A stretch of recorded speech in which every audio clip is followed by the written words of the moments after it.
Okay. Well, good morning and welcome to the July Mayors and City Managers Press Conference. Top of the list today is for me to welcome formally for this monthly engagement with the community, our new city manager, Dr. Robert Perez. We're really glad that he's come to our city. His first day was June 24th. And already it seems like he's been here for a couple months because of all the meetings that he's conducted, not just within City Hall with some of our staff, but how much he's engaged with our community. It's exciting to see how our community has welcomed him.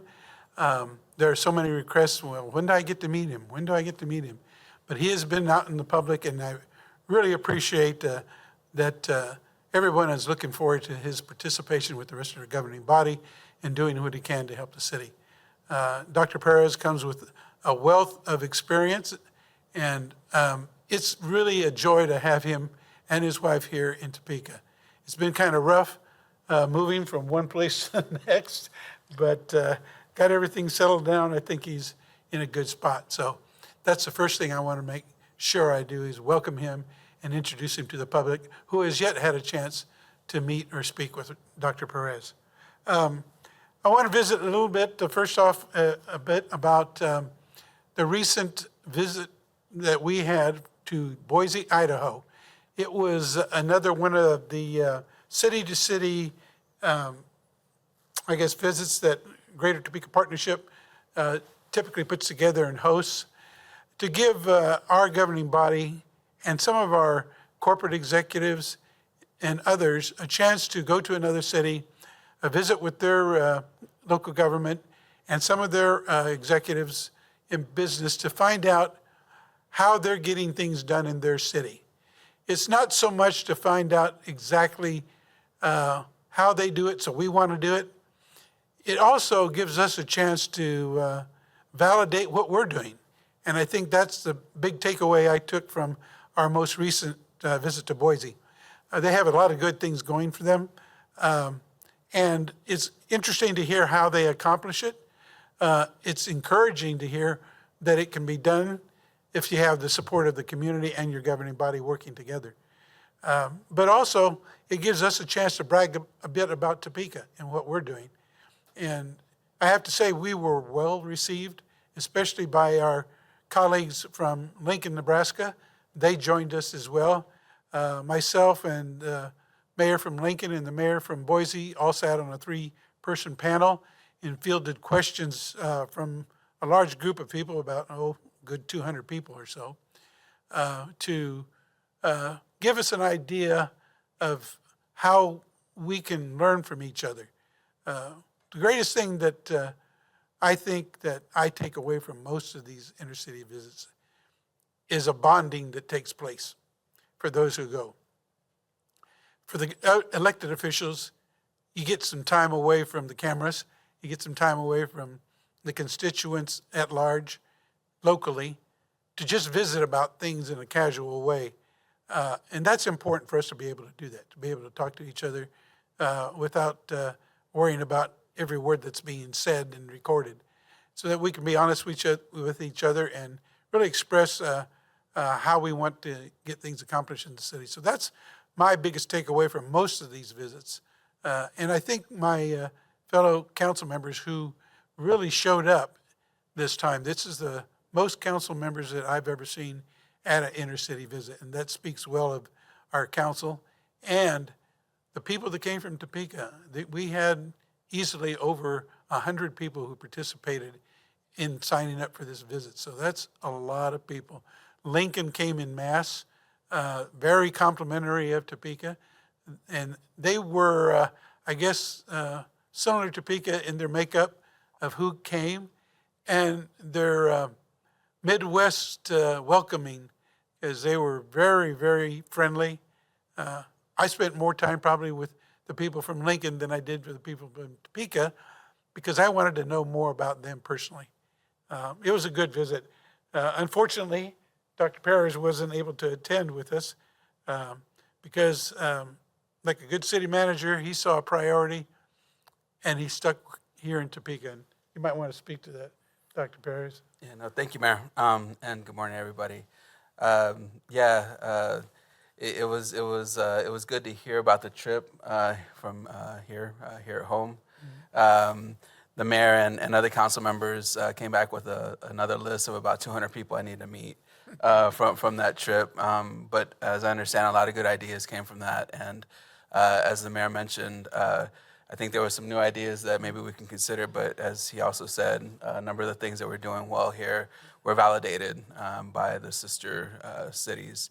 As far as my reason for staying is, we started to allude to it on the last few weeks. What has to do with our budget and the deficit that we're facing for 25 and for FY25 and FY26 and beyond. So I chose to stay here and work with the teams on strategies to address those challenges, and we'll be sharing that with the mayor and council and the community. We'll go more into depth on July 30th as we start discussing our proposed budget for FY25 and FY26 and beyond. Mayor, if it's okay, I'll go ahead and segue into the next item, which. What we completed last night was a series of 5 public budget listening sessions. We wanted to seek the input on the priorities from the community before we crafted a budget, because it's a little more challenging once you have a budget put together and then you ask for priorities, because typically what has to happen is things have to come out in order to fit priorities back in. So the objective was to get the input first before we as staff crafted a proposed budget to present to council.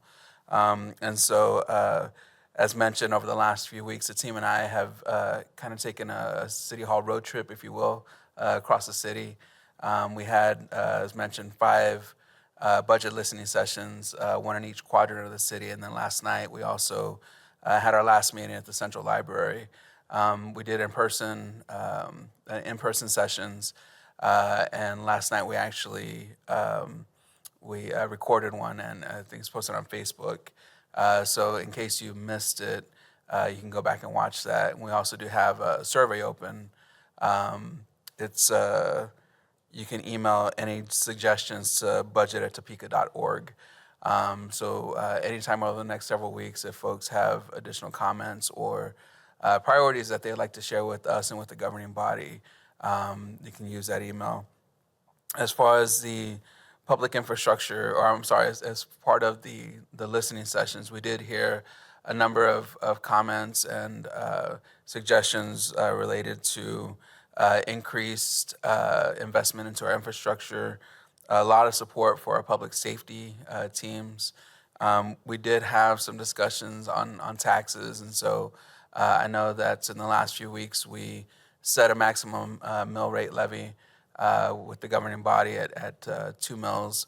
And so we did hear the public's input on property taxes and their position.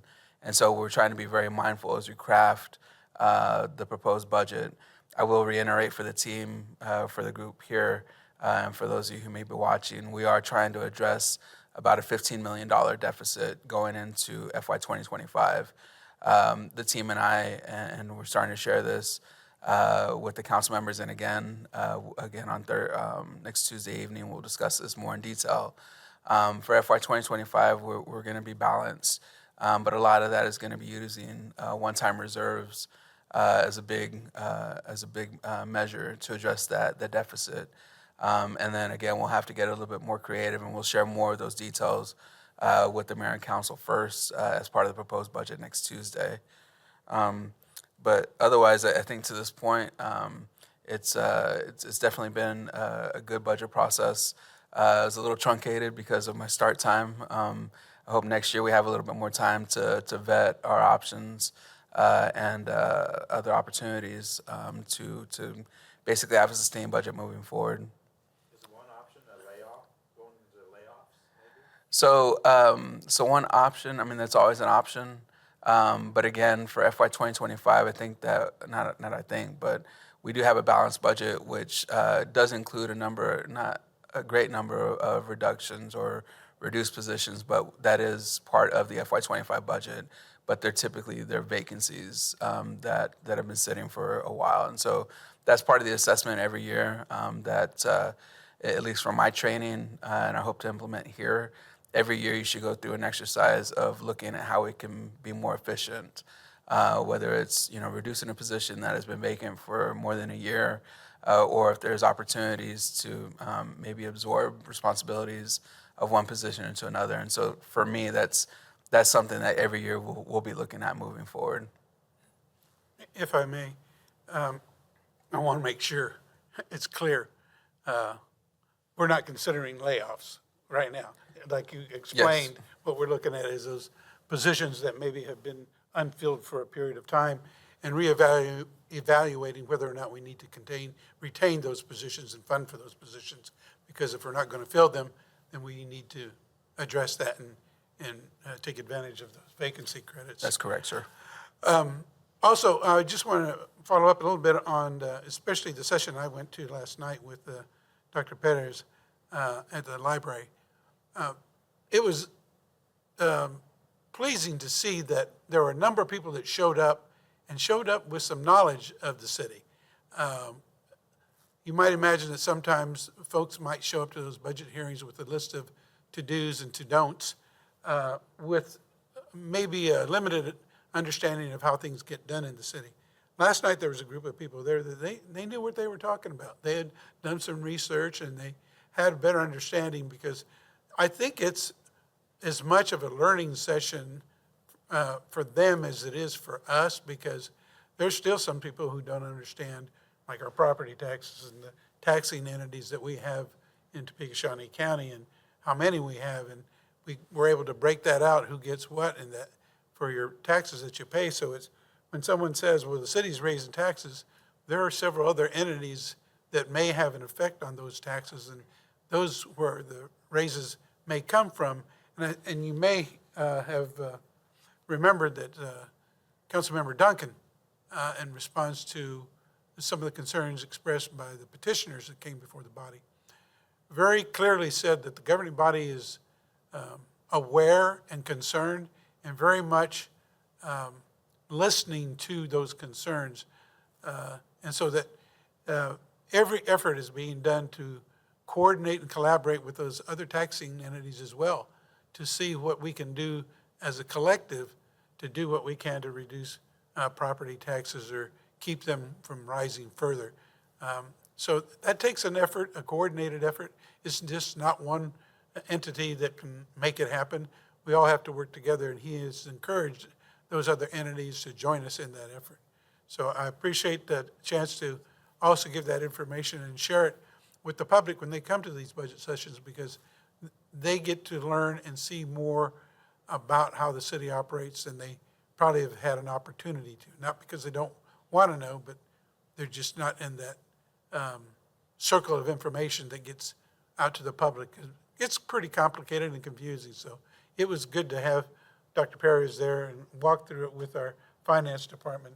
I think it really helped generate a good conversation. In fact, I think we went over time just because everybody was excited about getting together. So I just wanted to add that in there.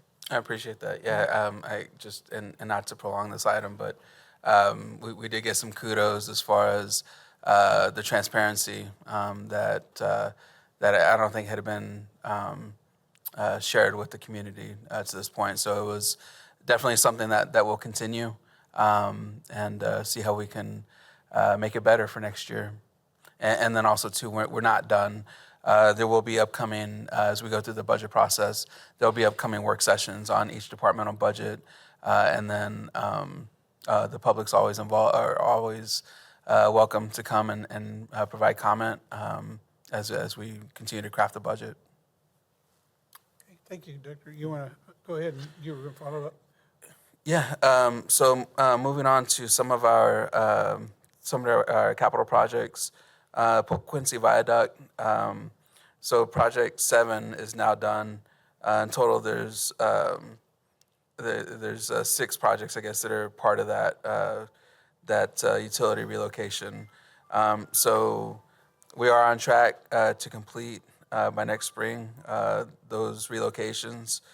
So a lot of it right now is manhole adjustments, sewer relocations, and so forth. And so for the public, we do maintain a detour map and project information. It's available at topeka.org /utilities/PK or PQV. Yeah, we have a lot of construction going on in the city right now, and it's good that we're able to take advantage of relatively good weather and have access to good products and are able to get the teams out there. I know it's an inconvenience for a lot of folks, and I ask that you be patient because it's the thing we're trying to do that you've asked for, and that is fill in the potholes and better the roads. And it takes a time of inconvenience to get to where we want to. I know that the project on Topeka Boulevard from 27th to 29th Street is taking a little bit longer probably than people would expect because they're putting in curbs and sewers along with the mill and overlay.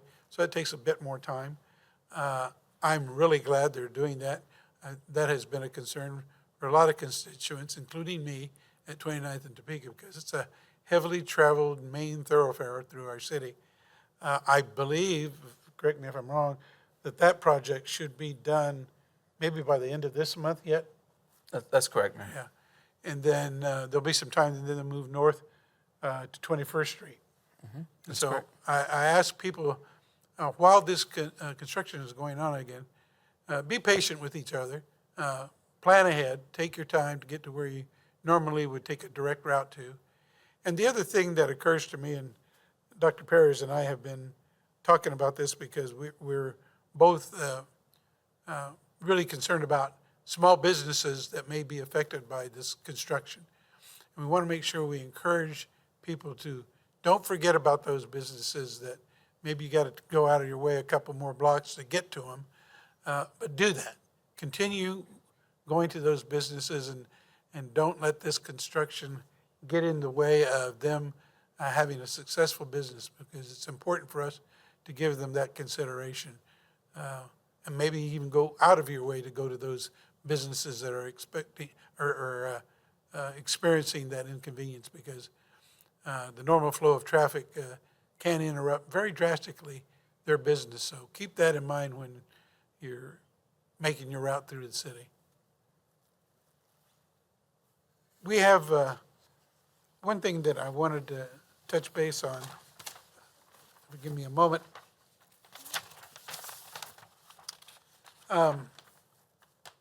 We had some discussion, I think, about the expansion of the retaliatory action efforts with landlords who may not be complying or may not be providing safe and good homes for people in the city.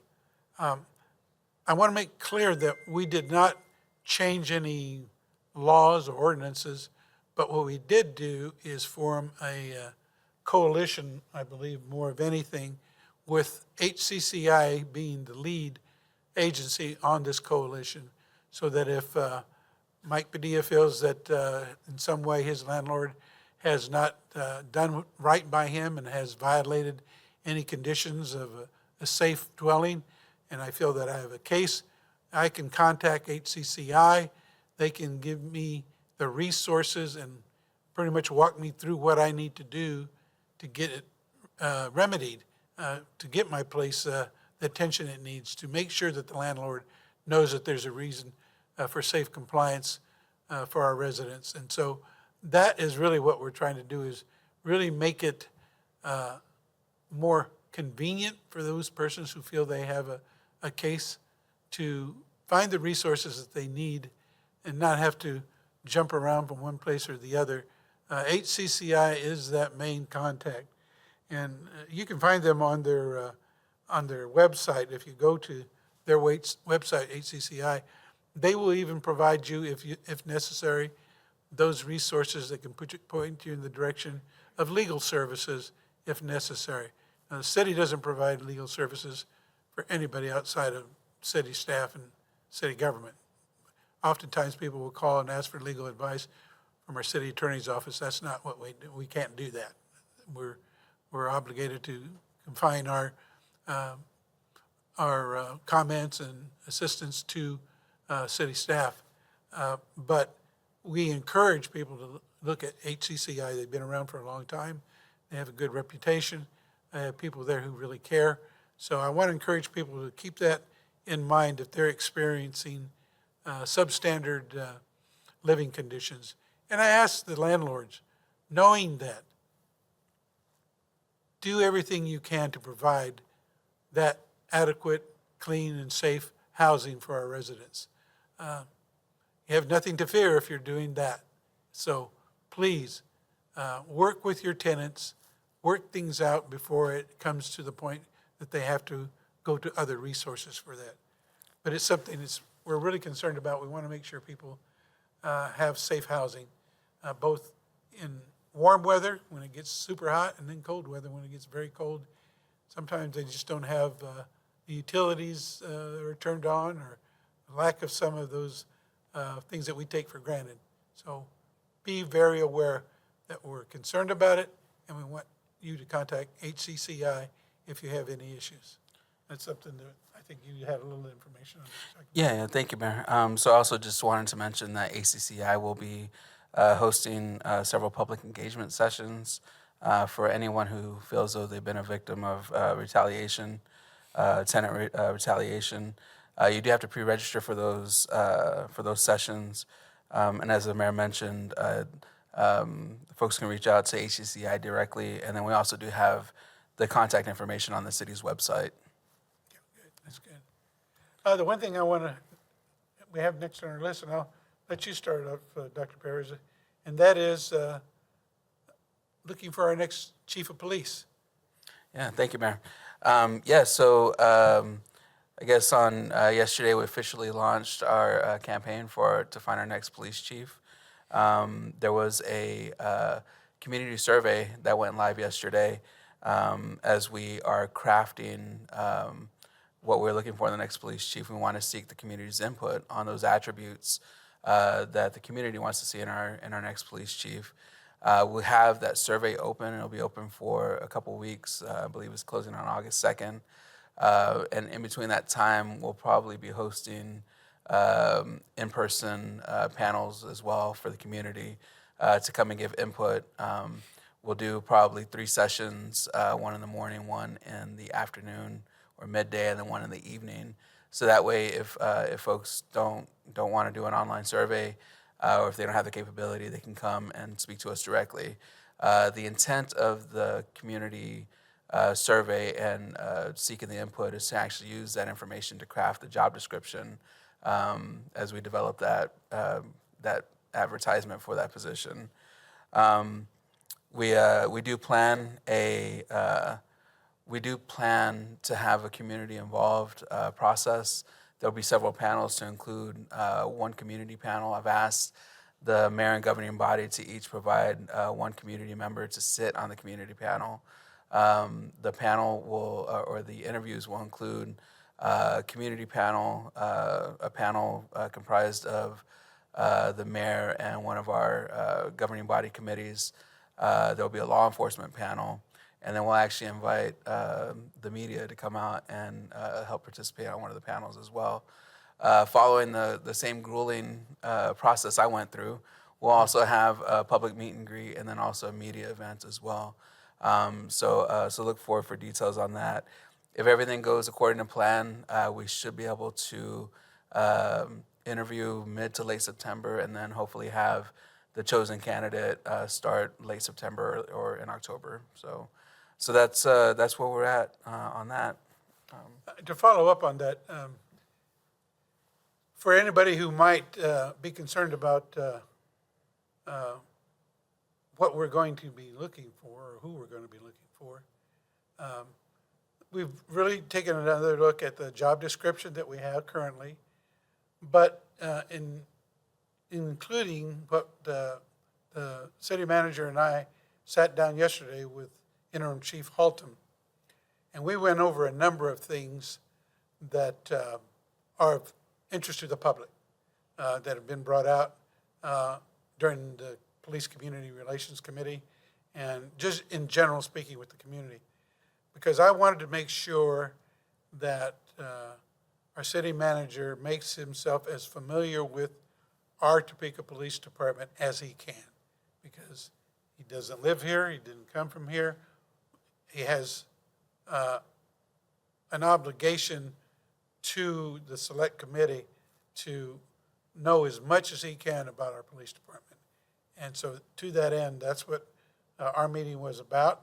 There'll probably be follow-up meetings, because there are areas that we want to make sure that if we are interested in those things with our current interim chief, I know he will be here with us for a while too, and he can implement some of those changes if they come. And so I want to make sure that it's important that we give a real thorough look at the police department and where it is today and where we want it to be for the future, and have that leader take us to the future. So I think it's important that we look at everything that we can at the police department, its operations, policies, and practices. And we've done a good job all the way up to now, but I just want to make sure as much as possible the city manager is on board and up to date, just like the rest of us who have lived in this community forever. Is that because you know the police department, because you came from it, so you're thinking, let's look at really hiring from within? Is that because you know it and he doesn't? Is that kind of what you're getting at? Nope, not at all. To be clear, I want to make sure that anybody who's going to look at our police department and help us find a chief of police knows our department as much as, let's say, somebody who came from it, or more so, because maybe they can be a more critical eye or objective eye. I'm not saying that I wouldn't be, but it's important for us to understand that if we're asking the city manager to hire a new chief of police, that he knows as much as he can about the police department. Same would go for the fire department. He would have to find out as much as he can about the fire department, its policies, its procedures, its practices. A finance director, same way. How do we operate? How have we operated? How do we want to operate in the future? He's got to get all that information, and it's a flood of information that's coming at him, in order to make the decisions that we feel will help the city move forward. So it's no preference for an internal or external. It's really, let's really have him get a chance to get to know the department, its people, and how they interact with the community before we go down that road of selecting a new one. And something that's very important to me as I interview for this position is I want the community. I want the community to be a collaborative partner. I mean, again, as the mayor mentioned, yes, I'm not from Topeka, but again, I know how to ask the questions and figure out what's important to the community. And I can't promise that the selection or the selected candidate will have everything that the community wants. But I'm hoping from the various panels that I get guided. Again, having many advisors, it never hurts in making selections. So that's the intent of having the number of panels that we're talking about. That's the intent of seeking the input from the community, again, before we even craft or before we finalize the recruitment brochure. Is it more important to hire from within or to bring somebody who's not been a part of that to bring new, fresh ideas? You personally, what do you see as more important? I think what's most important is that we get the best candidate, whether they're from internal or external. So whoever the best candidate is, if it's somebody internally, that's great. If it's somebody external, that's great too. So it's really a matter of who is the best candidate, and that's what it comes down to for me.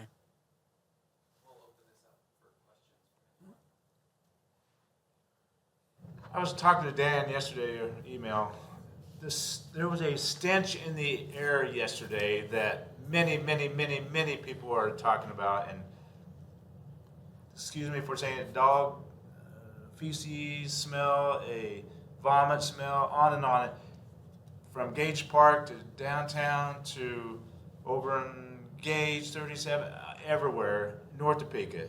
Are you guys aware of anything and what might have been happening yesterday? It was so bad that they were saying they were wanting to vomit. I hate to put it that way, but are you guys aware of that? I don't know if anything came out of that. Did you smell anything?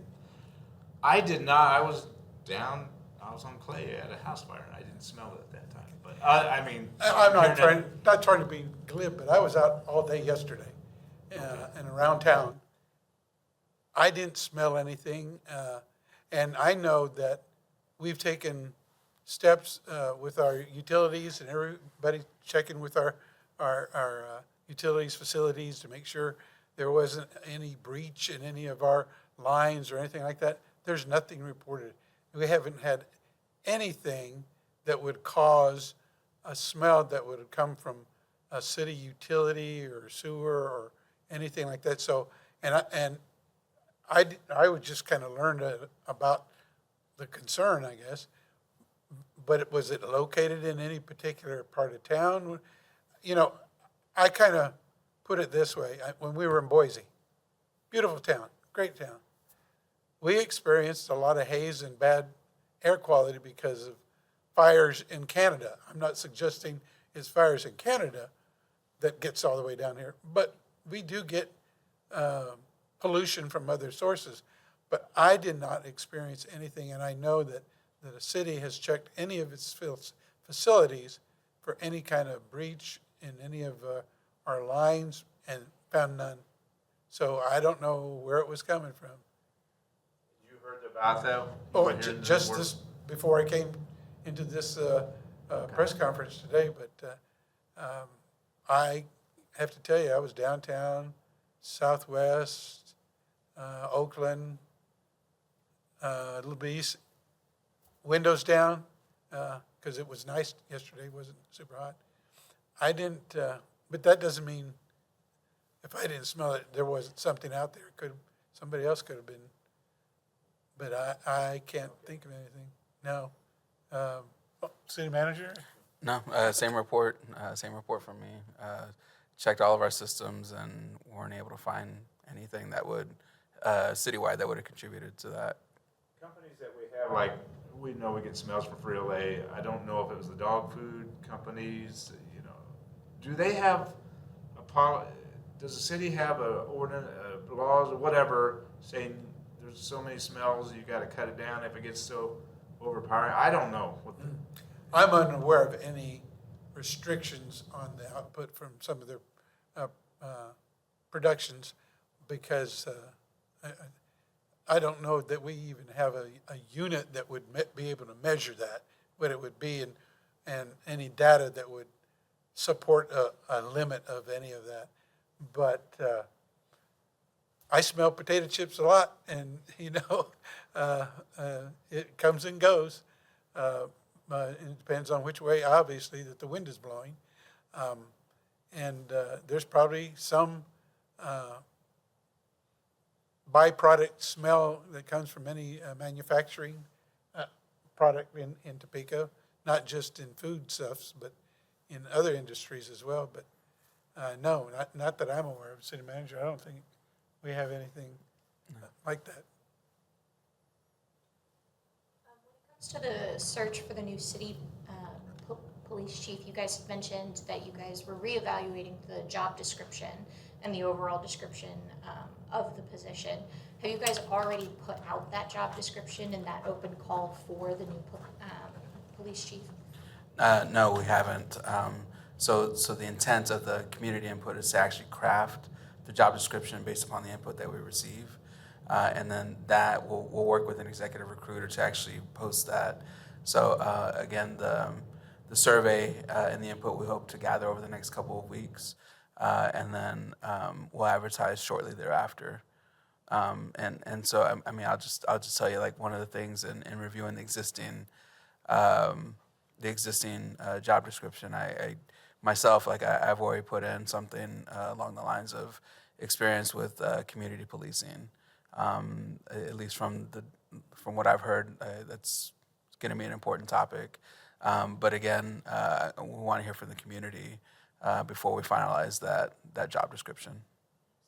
Given the fact that description hasn't been made yet, no open call has been put out, is it really realistic to say that we could potentially have a police chief starting as soon as the beginning of October?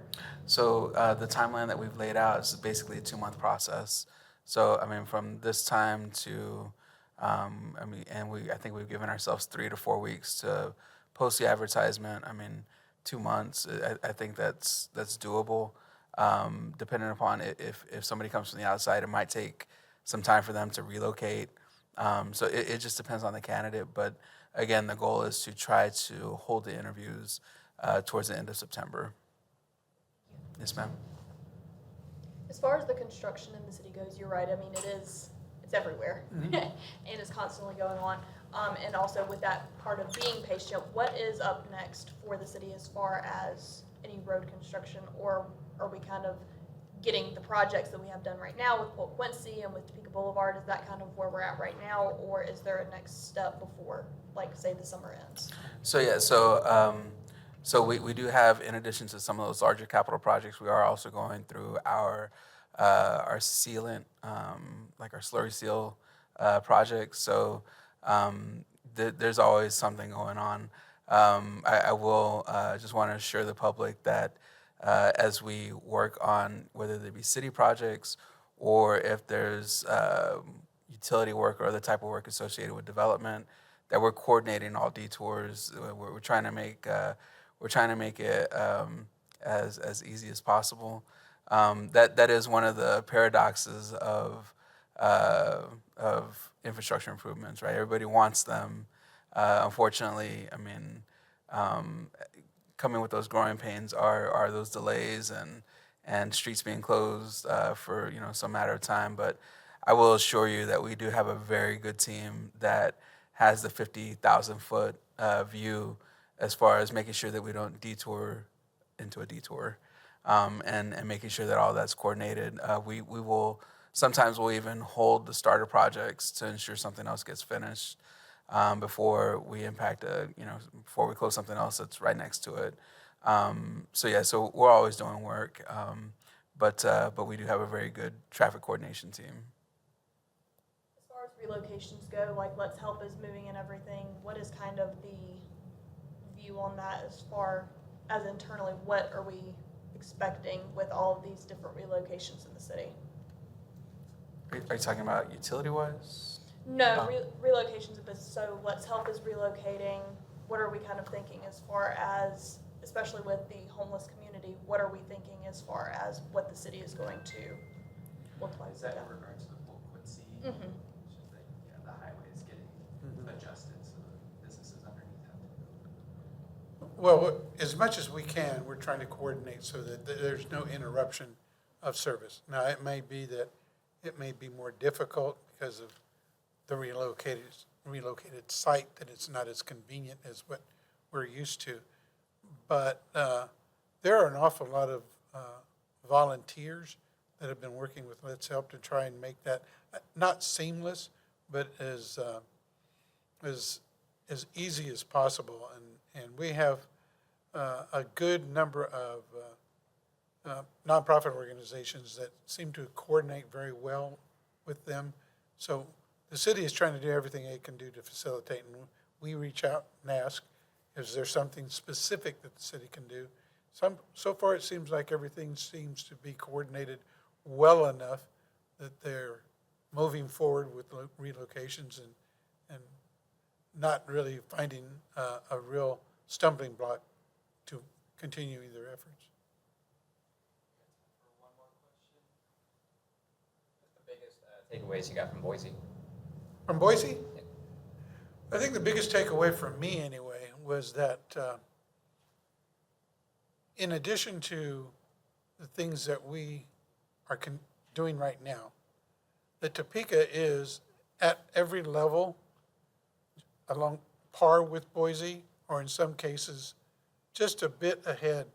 So that's, I guess, the thing that some of these city-to-city visits reinforce. It validates what you're doing. Sometimes you get the tendency to think that the grass is always greener on the other side, and surely they must be doing it better than us. They have their issues as much as we do. We kind of joke a little bit about their homeless population. Boise is out in the high desert. The closest city of any significance in size to Boise is 500 miles. 5 hours. So you don't see a lot of hitchhikers. You don't see a lot of people in Boise because it's hard to get to. And so the ones that they have there, they do much like we do. They have a rescue mission. They try to coordinate the efforts with their rescue mission. But again, it's combining resources, and we are doing a good job of that already. Talking about our mission and the EAS program that we have. Now we're coordinating also with some representatives from the state on the Built for Zero program. I think, when is it? We're having a presentation on that Next Tuesday, Mayor. next Tuesday. So you might look at that. But the takeaway is that, yes, there are other ways you can get the job done, and sometimes they're better than what you're doing. So pick and choose what those are a priority for your community. And the other is give yourself a pat on the back every now and then, because Topeka is doing a good job on its own, working through all the same issues. Every time we go to a city visit, it looks like the topics are all the same, because every city experiences the same issues. It went so well, though, that the mayor from Lincoln and I have talked already about doing a follow-up road trip, if you call it, with maybe some elected officials and others, to go up to Lincoln, because there's a short drive to get there, and do some real follow-up on a couple of things they have done with their downtown and retail area. I'd like to see some more happen for us here in Topeka. Encourage people to take advantage of the retail and restaurants that we have in downtown.